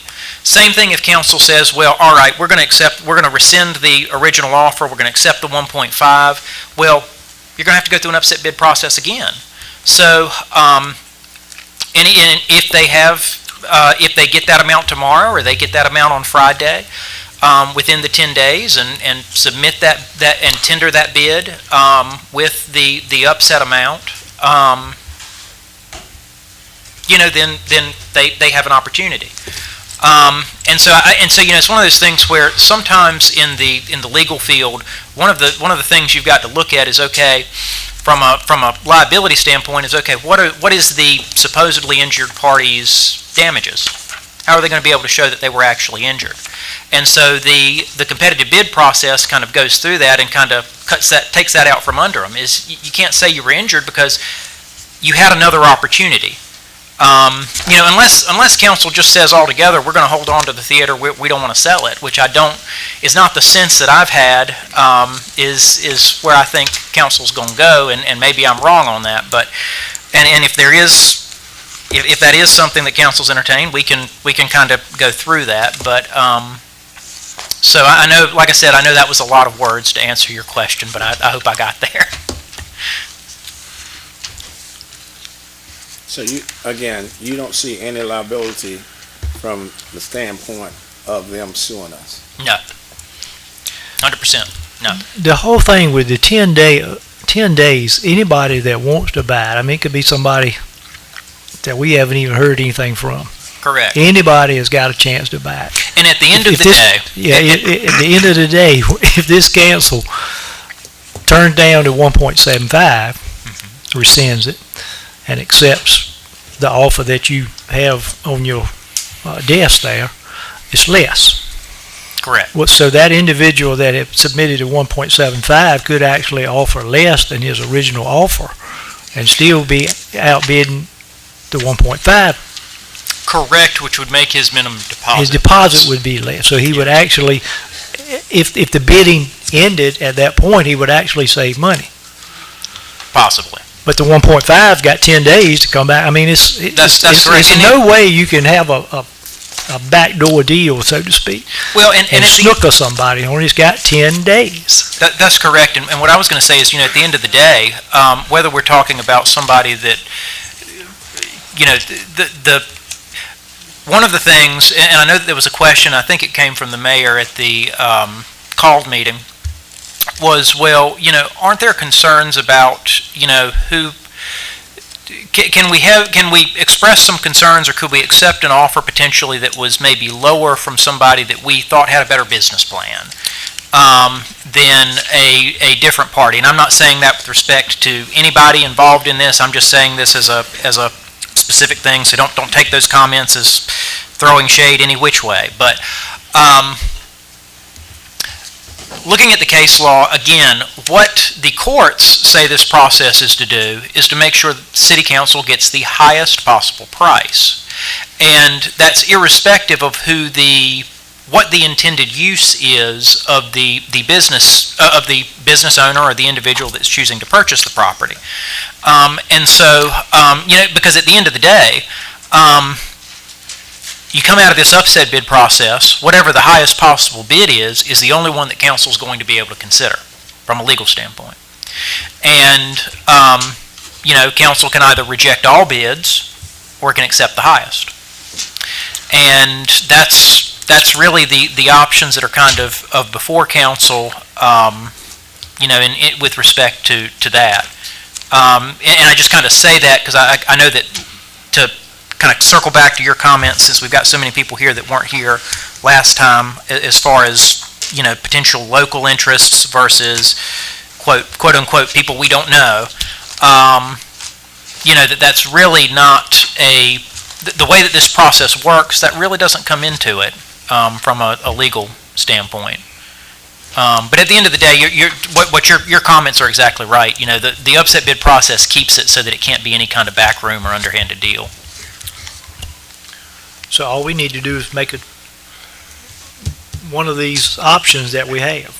Well, the first is, and I realize that, and I don't want to kind of get things kind of confused because, and I know that, and it may be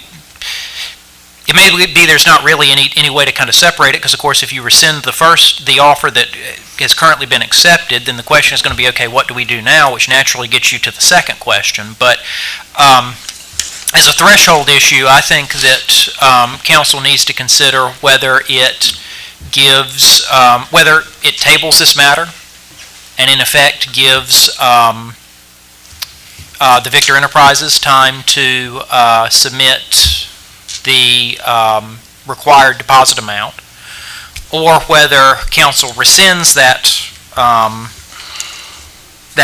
rescinds that offer to accept their proposal.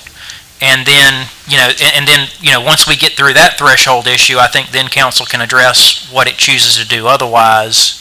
Because if you choose just to table it, obviously there's no decision that has to be made today. Council can talk about what they're going to do as far as possible consequences if that doesn't happen by next meeting. But, from a practical standpoint, that would be the only decision that needs to be made.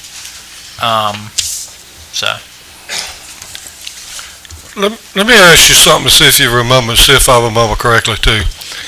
If I recall, back when the conversation came up, I asked how much time did we have to give them, and you said that was not in the statute, in the time limit was in the statute you were aware of. No. Is that correct? That's correct. Okay. Then the city manager said normally 5 days, which would be 5 business days, which would be the day after Memorial Day, if I'm correct about that. Yes. And then I said if June the 6th would be a deadline for that, you said absolutely. To the extent that council would have an opportunity at this meeting to take action. But I think that's stating enough that we gave them a deadline by June the 6th.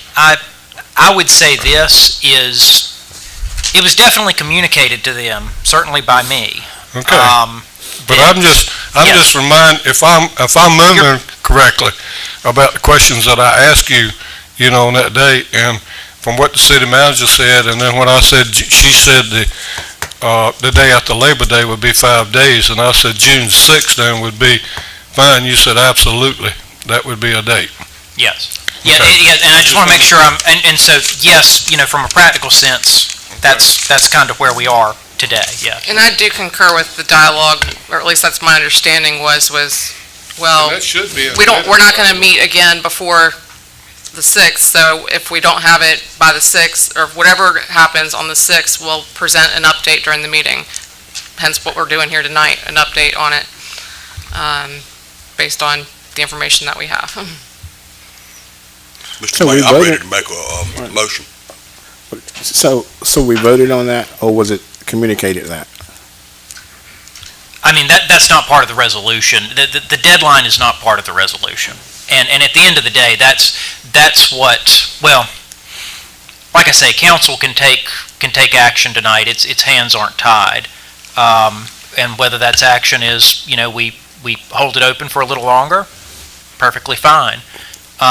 But if council, wants to rescind the prior offer, that's perfectly fine as well. You're not bound by it at this point. Now, if I had, for instance, told them, or even if council had told them, you got 5 days, but it's not in the resolution, and then they came in on the 6th day and paid the deposit, then we wouldn't be having this discussion. Because once they pay that deposit, as long as the matter's still open and it hasn't been rescinded, then that's it. Where they've done their job, and so now it's back. That they've kind of, we served the ball, they popped it back, and now it's back in our side of the court to send back to them by starting this upset bid process. So for clarity again, in the event we say yes tonight, there's an upset bid. Let's just say that there is an upset bid. You said yes to what? I'm sorry. In the event we say yes to the 1.5 tonight, and there is an upset bid that comes in from the same person, you are saying we by statute receive the highest bid or reject all? Whatever, at the end of the upset bid process, however we get into the upset bid process, whoever's bid originally initiates that, whatever that final bid is after the upset bid processes are completed, it comes back before council. And council either accepts that highest bid, whoever the bidder is, or they reject it. And at that point, if council accepts it, then we sit down and we go through the process of drafting a real estate agreement that will have more kind of timelines and aspects on that. Now, I will say that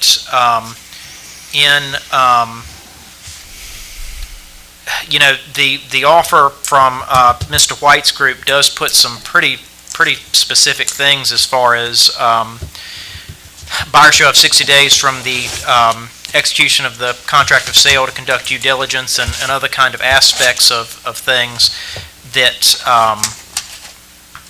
pin some things down on that. And there's certainly, well, so like I say, once council would accept the final the final highest bidder, then we'd have to sit down with that bidder's attorney and formalize the more formal real estate processes. Wouldn't change the final numbers, but again, the numbers are what matter under the process, and making sure that amount gets paid. So. Yes, and the city manager reminded me, and I appreciate that because I glossed over that. So when it comes back, so at the end of the upset bid process, when it comes back before council, there is going to be a new resolution, okay? And so that resolution is going to be, if you accept the highest bid, there's going to be some conditions in that resolution that are spelled out as far as council's acceptance of that bid. And those conditions can set some conditions about timelines as far as negotiating this real estate contract and things like that. However we get there, but that's the end. That's the arrival point. However you started out, that's where you end up arriving in this situation, unless council rejects all bids. And you're indicating that on the one we received today, I guess, that it was a 30-day and then a 60-day. So after 90 days, we will get the full amount? Is that what I heard you say? It's, as offered, it was buyer shall have 60 days from the execution of contract of sale to do due diligence, and then 30 days after the expiration of the due diligence period. And there are some other kind of things, if there's some kind of deficiency, there's some kind of basic clauses in there, and obviously that would be subject to negotiating a more kind of in-depth real estate contract, because just like any real estate agreement, you'd have a contract that would ultimately culminate in a closing and a deed. Same question. And also, I'm sorry, you didn't. You still didn't answer that. Maybe I got lost. I got lost. when council accepts like the proposal, you don't accept this contract. It's essentially the proposed amount or bid, and then we've got to go into the upset bid process. So even if council were to accept this proposal tonight to move forward into an upset bid process, we're not committing to any of these terms based on that. This is just basically a proposal. So the additional time or anything like that would come down the road. And the 60 days due diligence is pretty typical for a commercial property like that. Right, understand that we could create our own time frame after this, but according to this document that we received, what is it saying? After 30 days, 60 days, after 90 days, we'll get the full amount? Once the contract from this document. I know we can change it. Yes. But is this what this is saying? Yes, that says that once the contract of sale is negotiated, it would be a total of 60 days. Okay. I'm sorry, 90 days. I'm sorry. It would be 90 days, the 60 plus the 30. I'm sorry. I misspoke. I have a question. If we rescind the 1.7, accept this 1.5, they deliver the $75,000 deposit tomorrow, The 10 days will start tomorrow for the upset bid? Is that how it works? Yeah, the upset bid process doesn't start until the deposit is received by the city, which is the situation we're in right now with the Freeman bid, is that. Well, how would the public know? It doesn't start until we notice it. Oh, but we publish public notice, yes. Okay. Yes. And we have resolutions in place to do that electronically to cover our legal aspects of it, but, so yes, public notices. Will go out tomorrow? If we went this. Yes. Okay. And whatever happened, obviously, whatever happens, I'm going to have a conversation tomorrow, both with Mr. White on behalf of this group and of the 1.5 group, and then also with Mr. Freeman's attorney, Mr. Almond, on his group.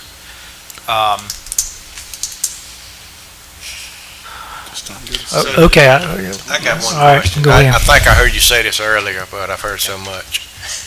Going forward, it'll be all cash, or it'll be certified check or whatever from here. It won't be no more.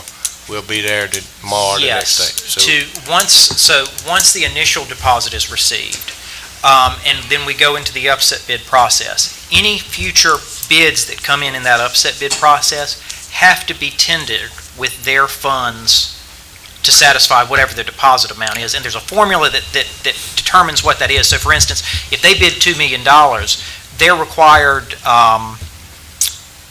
if Party A bids $2 million, their required deposit is going to be higher than somebody who tenders a bid for 1.75 million. And it would be a sealed bid process during the upset bid timeframe, so the bids would be received by the city in envelopes that aren't marked with identification on the outside, so that way, at the end of the 10-day period, they're opened and read for any upset bids. And to maintain a ethical process, really. Yeah, I don't want to get into a situation where somebody's saying that, some city employee has given some information out ahead of time, or that somebody's kind of waiting in the wings with the bid or something like that. That's the reason we do a sealed bid process in this, is it not only, keeps everybody honest, but the bigger thing is it makes the headaches for city employees a lot less in this, so that we're not doing these revolving kind of door of bids and notice processes. I know it may lengthen it because you're doing 10 days, then 10 days, then 10 days, but that really does formalize it and make sure you get committed bids. So, Mr. Mayor, are we ready for a motion? I think so. I think we knew we got to have a 10-day upset period. I'd like to make a motion, please. Yes, sir. I'd like to make a motion that we rescind Resolution 2023.05, authorizing the sale of the theater to Victor Enterprises. Okay, I have a motion by Councilman Stainback. Do you hear a second to his motion? Second. Second by Councilman Daltrey. Any more discussion on the matter? If not, all in favor signify by saying aye. Aye. All opposed say no. No. Okay, the motion will be passed.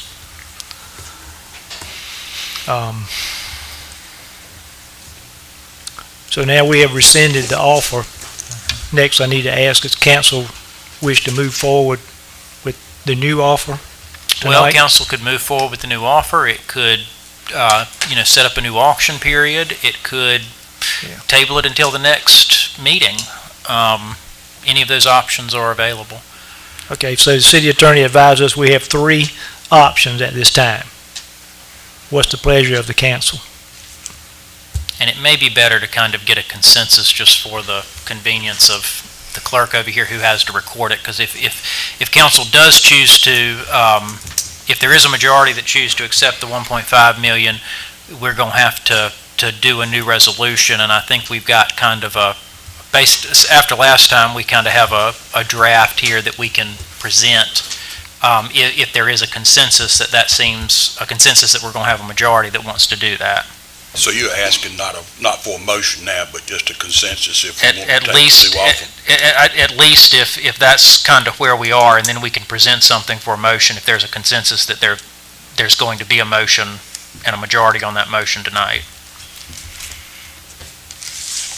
I would support the new offer.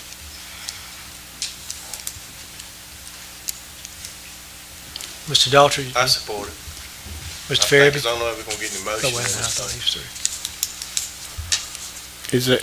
Is there a resolution number or anything that we're looking at? If we get a consensus, we've kind of got a draft that we can kind of fill in, and then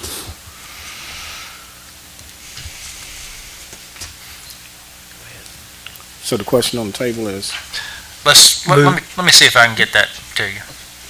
Give us a moment.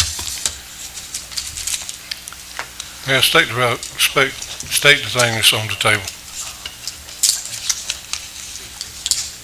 I'm sorry. No. Yeah, this is not a vote. State the consensus, what the consensus is. Consensus is that the council advised the city attorney to adopt a resolution for acceptance. Is that correct? Yeah.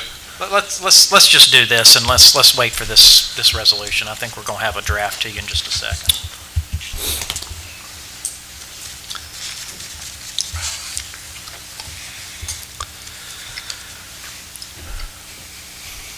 And so this resolution is pretty much identical to the one that the one for Victor Enterprises that council did last time with with the changes in the parties and the amounts. If I could have a second to approach.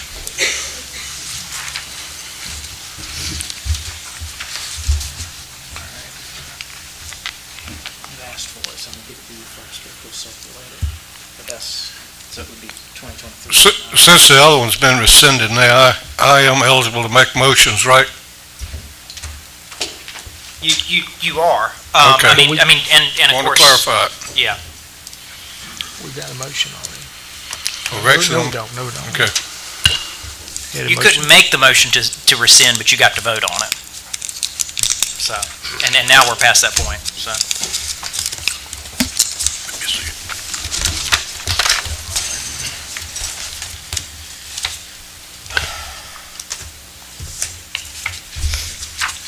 It's the same one.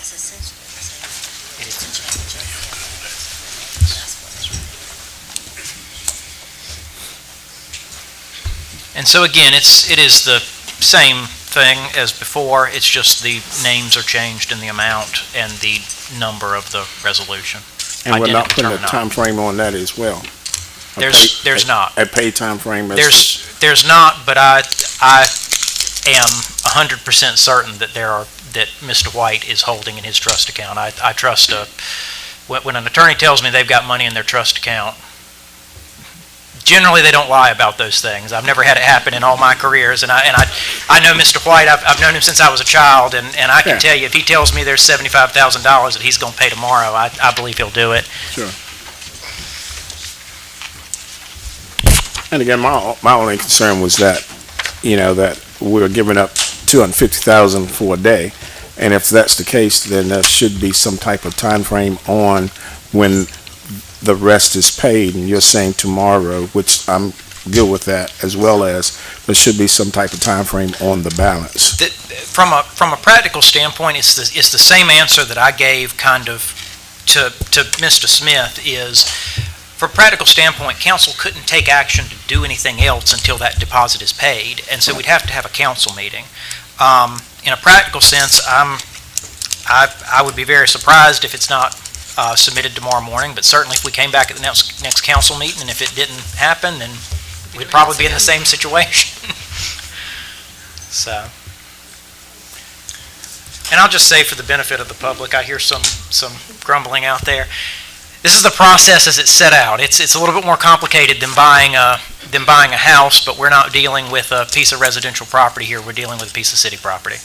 And the legislature has set out some very specific rules as far as how that process has to go down, and it makes it, some of those processes are maybe not worded as clearly as I would like them to be, or maybe as modern as I would like them to be, and maybe that's something the League of Municipalities in the future needs to consider talking about.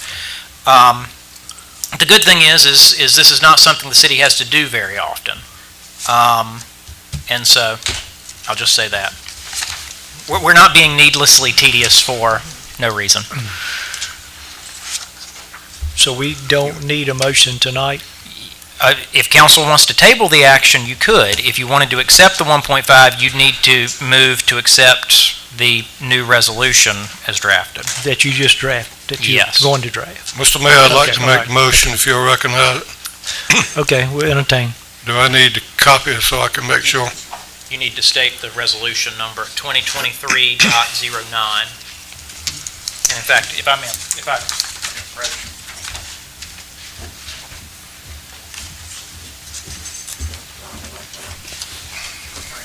So if you're going to make the motion, I would say do it this way. I would say move to adopt resolution number 2023-09, authorizing disposal of real property pursuant to NC General Statute 168-269 to Wilmette White LLC or its assigns for 15.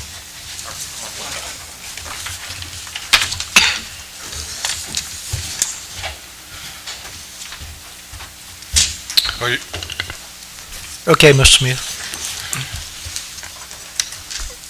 Mr. Mayor, I move to authorize disposal of real property pursuant to North Carolina General Statutes 160A-269 to Wellman and White PLLC for $1,500,000.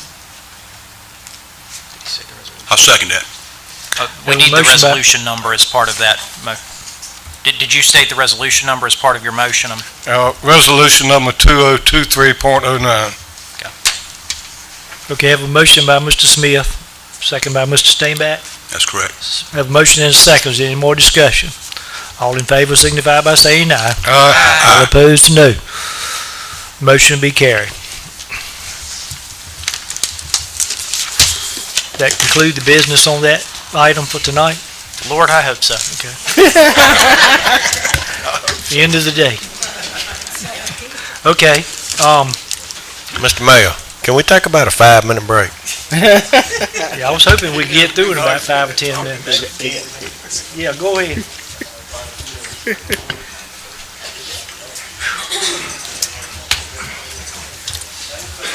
So, since you voted to rescind, does that mean y'all may have made a rash decision 2 weeks ago? No, I wouldn't think so. We went with the highest bidder. He just didn't fulfill the terms that we needed, and he's still certainly able to come back now and bid after tomorrow. We're good. All right. But we ready to.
then. Make an upset bid, yeah. Yeah, make us a bid, then that opens up another 10 days, That's right. and it continues. Yeah, I don't want anybody to think they don't have an opportunity, just like, we had people from the Browns here. Yeah. They're not gonna be coming if they're not interested in what happens with this. And so I want them to tender a bid, because I want the same bids. Yeah. What's your microphone? Yeah, that's what I was telling them. So, yeah. But no, yeah, so everybody has an opportunity. So.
The current sweeping agreement which is agreement number 7951 with the North Carolina Department of Transportation. In the past, you have authorized our mayor to execute an agreement with the North Carolina Department of Transportation for us, the city, to perform routine sweeping of various streets and bridges within the corporate limits on an as-needed basis. One-year extensions have been requested and granted each year, and NCDOT is again requesting that the City Council extend this agreement for an additional period of 1 year through June the 1st, 2024. A copy of the letter from Mr. Jeremy Creech, Bridge Engineer for NCDOT, is attached. Also, as a note, this generates $10,000 for our labor to sweep the Gaston Bridge between Gaston and us. I'll answer any further questions you may have. Anybody got any questions of Mr. Chalker?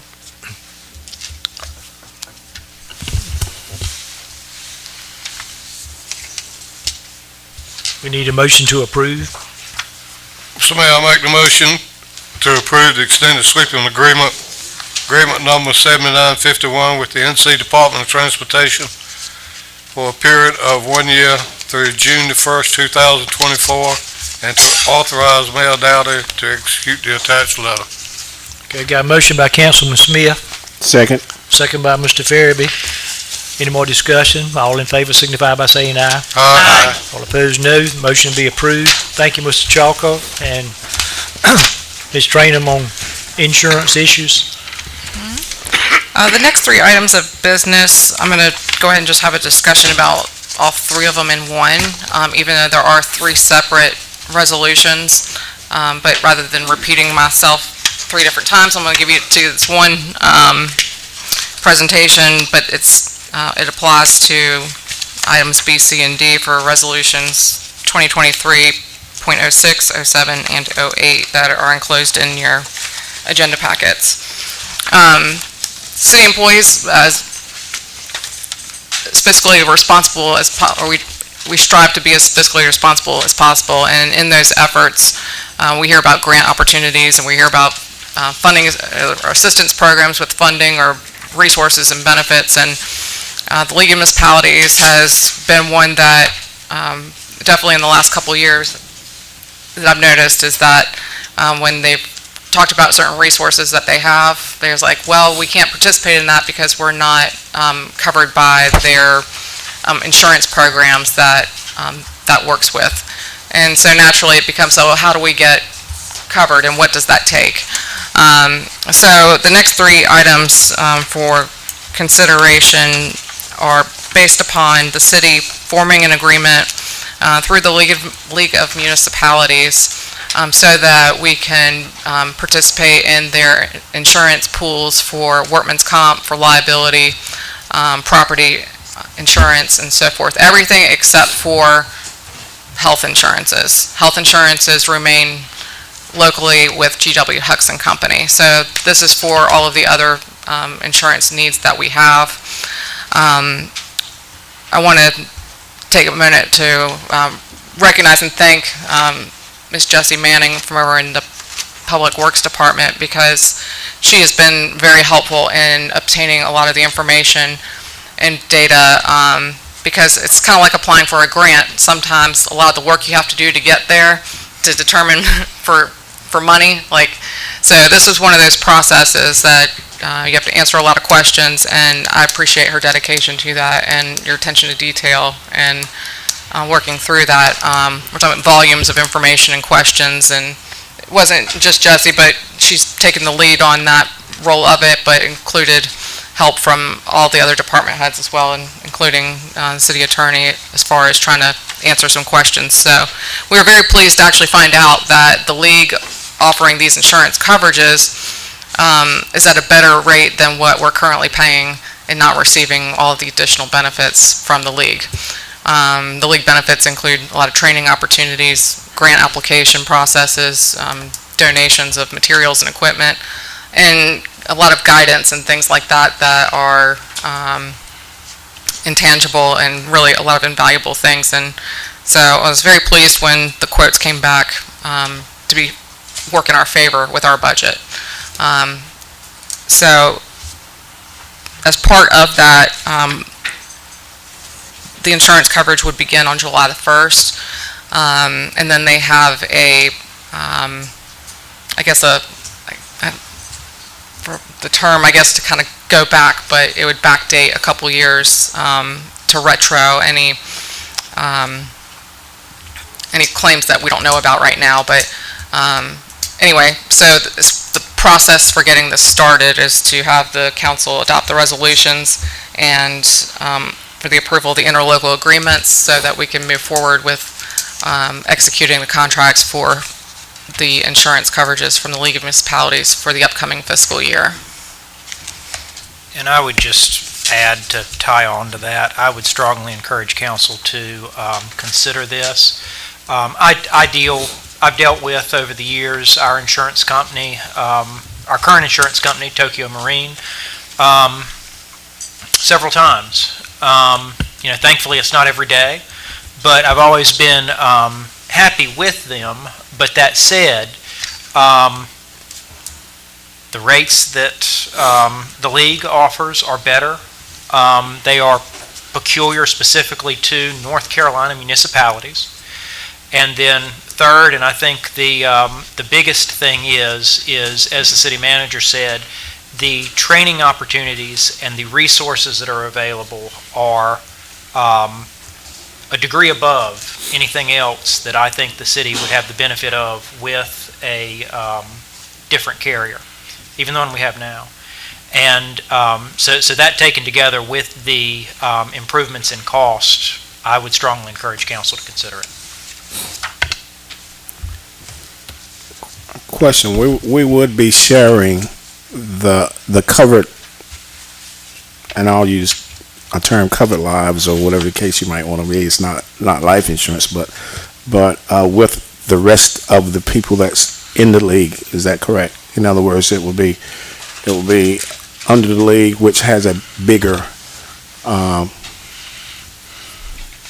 I want to call it bottom line, a larger number of people that will share the cost of the insurance, which usually keep it lower. Correct. And what this does is, of course, this puts us into a kind of group pool that manages the insurance pool, all the premiums that come in, and sets policies on those things and things like that. So yes, that would put us kind of with all these other municipalities that face the same circumstances, and some of them may be much smaller than us, and some of them may be significantly bigger than us. But North Carolina municipalities are in the same situation and encounter the same legal situations and the same insurance situations that we do here in the city.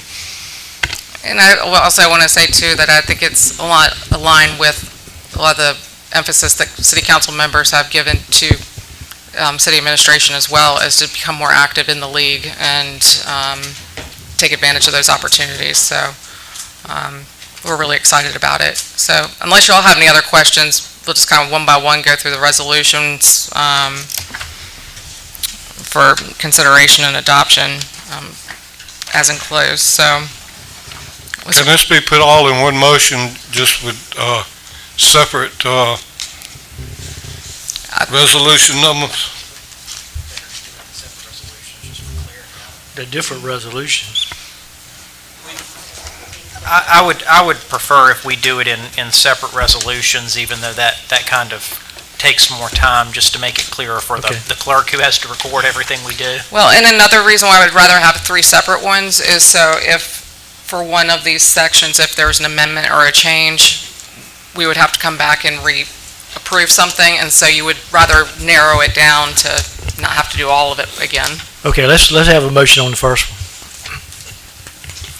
I would like to make a motion that we consider adopting resolution number 2023.06, authorizing the city of Roanoke Rapids to enter into the municipal insurance trust interlocal agreement for a group self-insurance pool for benefit risk sharing. Okay, motion by Mr. Farabee. Second? Second by Councilman Smith. Any more discussion on that matter? All in favor signify by saying aye. Aye. Opposed, no. The motion will be carried. Okay, next one. Mayor, I'd like to make a motion to adopt resolution number 2023.07, authorizing the city of Roanoke Rapids to enter into an interlocal agreement for a group self-insurance pool for property and liability risk sharing. Okay, motion by Councilwoman Bryant, a second to her motion. Second by Mayor Pro Tem Farabee. And any more discussion on that matter? All in favor? Aye. Aye. Opposed, no. That motion will be carried also. And the third one? Mr. Mayor, I'd like to make a motion on resolution number 2023.8 to consider a motion to adopt resolution 2023.08 authorizing the city of Roanoke Rapids to enter into an interlocking agreement for a group self-insurance pool for workers' compensation risk sharing. All right, we got a motion by Councilman I'll second that. Daltrey, and we got a second by Councilman Stainback. Any more discussion on that matter? All in favor signify by saying aye. Aye. All opposed, no. That motion will be carried also. In your report, Ms. Trainum? I'll keep it brief tonight. Just wanted to state that some information's been passed out for you. The update on the Challenger restrooms, there's a little bit of a delay. There's some pictures of the progress going on, but we are getting very close, and the city has completed everything on our part, waiting on the arrival of the restroom building. Tonight at 6:00 p.m., there was a graduation ceremony at Halifax Community College for the law enforcement program, the BLET program. The city sponsored 4 attendees to that program, 4 cadets. 3 of them were paid employees in that program. All 4 passed the state exam, and so tonight I'm assuming they're done with their graduation ceremony or close to it, but they will start their field training program just as soon as possible. So we welcome 4 new police officers to the patrol divisions, and congratulate them on their completion of BLET. Another thing that's going on this week, this last week of school for many of the local school systems. There are a lot of kids that are about to be out and about and getting their summer started, and so definitely an increase in activities in our facilities we expect to see here pretty shortly. Subject to your questions, that concludes any report for tonight. I got a question. Are we ready for this to be delivered Monday? That's on delay. That's what we were just saying, is that it's been delayed by a couple weeks for the Challenger restroom. We are ready. The city's ready to receive it, yes. Was the pad, have we imported the pad and all that stuff, we were ready for it? Yes, sir. I don't like the word hope in the asterisk though. Well, like I said, they're experiencing a lot of the construction and they're assembling and constructing a product, and so it is on the way. We're getting closer.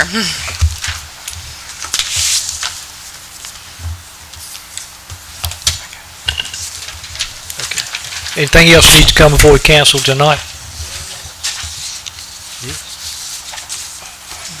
It's not on the agenda. It's not on the agenda, but it's okay.